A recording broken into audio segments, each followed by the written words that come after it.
Welcome to another review, everyone. I am Robbie. I'm Jye. And Game Night just hit the big screen. We saw the trailers, thought they were hilarious, but does the film live up to it? Let's roll the dice and find out. Tonight, we're taking game night up a notch. Oh boy.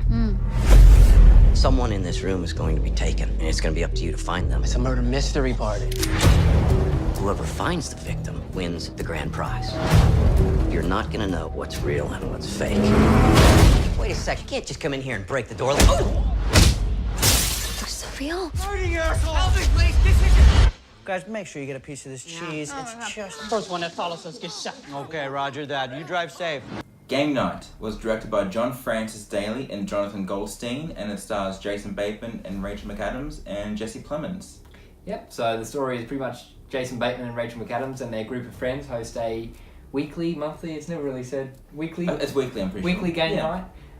And when Jason Bateman's brother comes to town, he amps things up a bit with a full-on intense game night. Yeah, pretty much.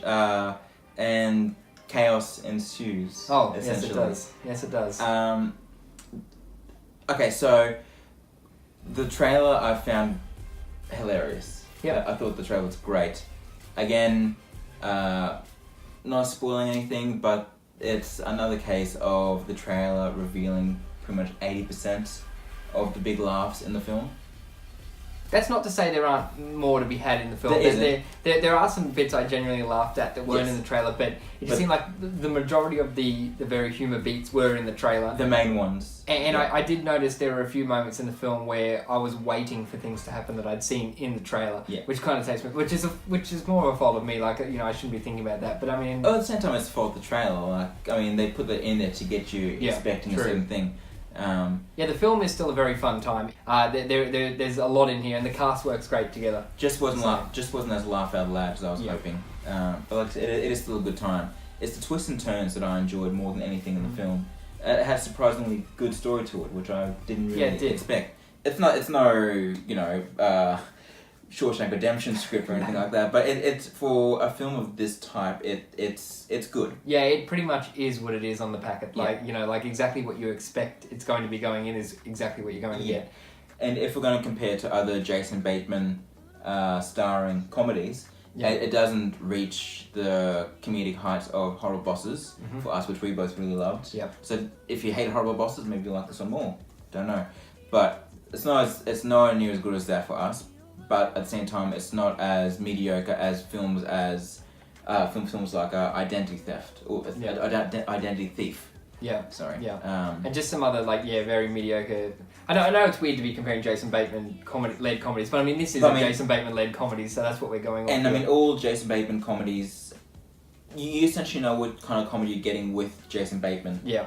He's and- essentially playing the same character in a lot of them. Which I love. I love Jason. He Bateman. does it well. I love so- Jason Bateman style comedy. He's easily one of my favorite comedians working That's today. right. However, the standout in this film for me was Jesse Plemons. Absolutely. I thought his character was hilarious. He's the next door neighbor who is a cop. Yeah. And he's going through a breakup, and it's just his character's really funny. It's really oddball, creepy kind of. You don't know if he's being creepy, intentionally creepy, or if he's just completely out of his mind. Or Yeah. He's always carrying around a little fluffy white dog. He's got no real social skills. And Yeah, not at all. It- I mean, not that I have any social skills, but like he's a whole other level. yeah, he's the standout in the film Yeah, for me. he is great, and there are long gaps where you don't see him, but when he's on screen, like he's not a blink and you miss kind of role. No, Like, yeah. He has decent screen time when he appears. Yeah.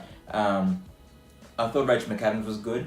She was more the anchor of the film. Like she was more the even though she does get it. There is some crazy. She has her she crazy has, moments, but especially between her and Jason Bateman, the two of them are sort of the anchors of the film. Yeah. While the other characters kind of go loopy around them. Yeah, and each of the other couples have their own side plots that kind of play out as the night goes along, which is good too. Which Yeah. we won't, which I don't No. think we'll give away here. But yeah, they each have their own. Yes, and I thought there were a couple of running gags. Some of them worked really well, and others I got kind of tired of after a while. Yeah. One particular, this kind of celebrity one. It has a pretty good payoff, but Yeah. for a while I was like, okay, where's this going? Yeah. Yeah. So yeah, I mean, like we said, the standout with Jesse Plemons, Jason Bateman, and Rachel McAdams are good as you'd expect. Yep. No, not good. They're great. They're reliable. Yeah, they're pretty much... You always know you're going to get a good performance out Yeah. of both of them. Yeah. And the remaining supporting characters, Kyle Chandler is very good. I forgot to mention him at the beginning. I really like Kyle Chandler. Loved him in Super 8. So ever since then, I've always been keen to see him in a movie. Plays a very different character here. Very different. Super 8. Very, very different. And then you get like the other supporting actors, none of which are really known, at least to me. They're not like I've seen their faces, but I couldn't pinpoint where they're from. But they're all, apart from Billy Magnuson. Yeah, I didn't really know from Into the others, Woods. Yeah. The others, like they're good. There's no bad acting here, which is good, because comedies you can often stumble upon some pretty horrible performances, and that's not a problem in this film. Overall, I thought it was an enjoyable film. Yeah, really enjoyable. It's a lot of fun. It is. It's not going. I don't think it's ever going to become a great comedy. Like, it's not going to stand among, some of the comedy greats. But, for a night out at the movies, it's fun. It's a lot of fun. Definitely. Just my one complaint of it is that it could have been a lot funnier overall. Yeah. I'm gonna give Game Night 3.5 out of 5. Me too. 3.5.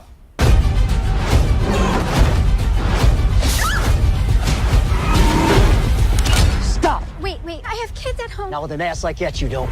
Oh, well, thank you. Yes! Oh no, he died! This is instructions on how to remove a bullet. Didn't have rubbing alcohol, so I got you this lovely shard. Good idea. Way to pivot. And then a squeaky toy. For the pain. That's smart, huh? Thanks for watching, guys. That was our review for the new comedy Game Night. Let us know what you thought of the film. Did you love it? Did you hate it? As we mentioned before, we're rewatching the Marvel films in the lead up to Infinity War, so our Iron Man review will be up within a few days. Yep. Definitely. So, yeah, and then we'll keep doing one after the other until we hit Infinity War. It's going to be a long marathon, but I can't wait to do it. So keep watching if you want to see more from us on that front, and until next time, we'll see you at the movies.